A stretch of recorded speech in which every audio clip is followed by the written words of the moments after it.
এবার পয়গম্বর মূসা নবী তিনিও জমিনে চলে আসছে। এলাকায় আতঙ্ক, যেই সন্তান আসে সেই সন্তান কি হত্যা করা হয়। এবার পয়গম্বর মূসা নবী জমিনে চলে আসছে।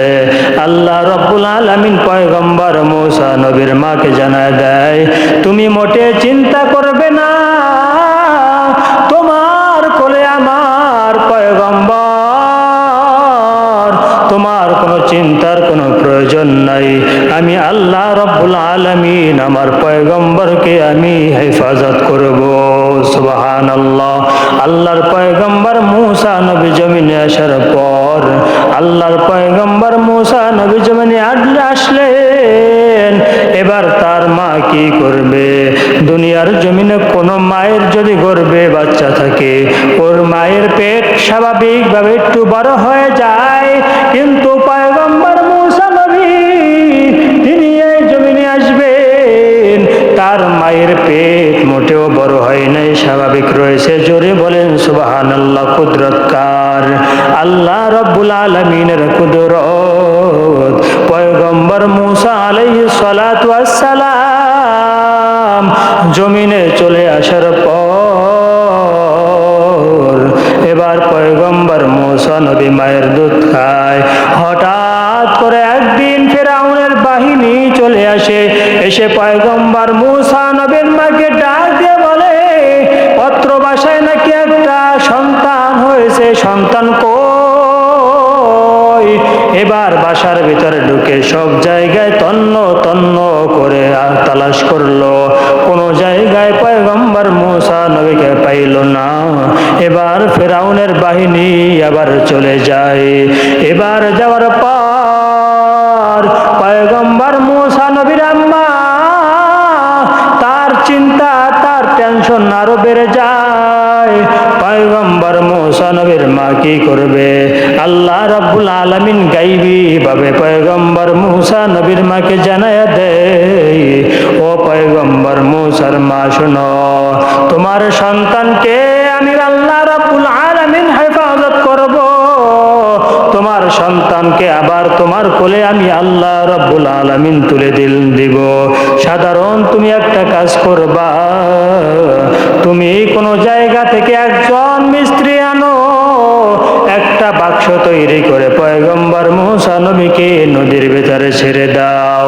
পয়গম্বর মূসা আলাইহিস সালাতু ওয়াস সালামকে এই বাসাবার জন্য বাক্সা তৈরি করা দরকার। পয়গম্বর মূসা নবীর আম্মা বের হলেন বাসা থেকে মিস্ত্রির খোঁজে। হঠাৎ করে দেখতে পায় একজন লোক হেঁটে যায়। পয়গম্বর মূসা নবীর আম্মাকে ডাক দিয়ে বলেন, কোথায় যান? তিনি ডাক দিয়ে বলেন, আমি মিস্ত্রি খোঁজ করি। কেন? একটা বাক্স তৈরি করা দরকার। এবার ওই ব্যক্তি ডাক দিয়ে বলে, আমি হলাম মিস্ত্রি, আমি বাক্স তৈরি করতে পারি।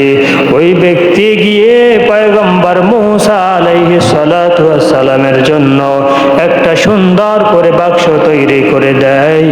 পয়গম্বর মূসা আলাইহিস সালাতু ওয়াস সালামকে নদীর ভিতরে ফেলাইয়া দেওয়া হয়। এখন এই কে সেই ব্যক্তি, কে সেই মিস্ত্রি?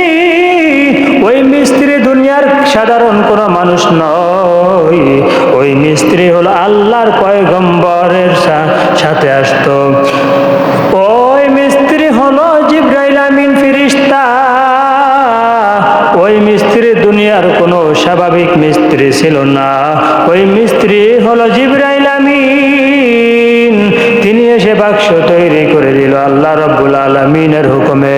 বাক্স তৈরি হবার পর সন্তানকে বাক্সায় ভরে নদীতে ফেলাবে। এবার মূসা নবীর একটা বড় বোন ছিল, এই বড় বোনকে ডাক দিয়ে মূসা নবীর মা বলে, নদীতে ফেলাবার পর আমার সন্তানের সাথে সাথে যাইবা, নদীর কিনারায় কিনারায় হাঁটবা, দেখবা মূসা কোথায় যায়, কোথায় গিয়ে ঠেকে কে আমার সন্তানকে ধরে। পয়গম্বর মূসা নবী নদীর ভিতরে বাক্সের ভিতরে চলতেছে, তার বোন কুলে কুলে চলতেছে নদীর কিনারে। কিনারায়। এক পর্যায়ে চলতে চলতে ওই ফিরাউন এবং তার স্ত্রী আসিয়া দুজন নদীর কিনারায় বসে বসে গল্প করতেছে। আল্লাহর কি কুদরত! এবার আসিয়া নদীর দিকে তাকায়া দেখে একটা বাক্স, চমৎকার একটা বাক্স। এই বাক্সর ভিতর কি জানি না কি জানি আছে। তাড়াতাড়ি আসিয়া বাক্সের কাছে চলে যায়। বাক্সের কাছে চলে যাওয়ার পরে পয়গম্বর মূসা নবী ওই বাক্সের ভিতরে আসিয়া বাক্স খুলে দেখে ফুটফুটে একটা সন্তান। আসিয়া ডাক দিয়ে বলে, ও আমার স্বামী, তাড়াতাড়ি চলে আসো, দেখো কত সুন্দর একটা ফুটফুটে সন্তান দেখা যায়। ফিরাউন গিয়ে ডাক দিয়ে বলে, হায় রে আসিয়া, এটা ছেলে সন্তান, এই সন্তানকে আমি হত্যা করে দিব। জোরে বলেন নাউজুবিল্লাহ। এই কথা শোনার পর আসিয়া ডাক দিয়ে বলে, ও ফিরাউন শোনো, তুমি একটা আর দুইটা সন্তান নয়, বনী ইসরাইলের হাজার হাজার সন্তানকে তুমি হত্যা করেছ। এই সন্তানটা আপনি মারবেন না। এই সন্তানটা আমার বড় পছন্দ হয়েছে, আমার ভালো লেগেছে।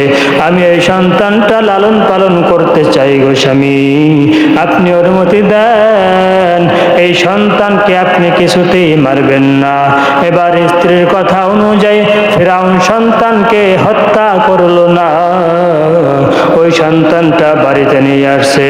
বাড়িতে আনার পর এই সন্তানকে দুগ্ধ পান করানো হবে। ফিরাউন এলান করে দিল, এটা আমার সন্তান, কই দুগ্ধ মা কই? এই সন্তানকে দুগ্ধ পান করাতে হবে। কে দুধ খাওয়াবে? চলে আসো। কিন্তু যত মানুষ আসে কারো দুধ এই পয়গম্বর মূসা নবী মুখে নেয় না।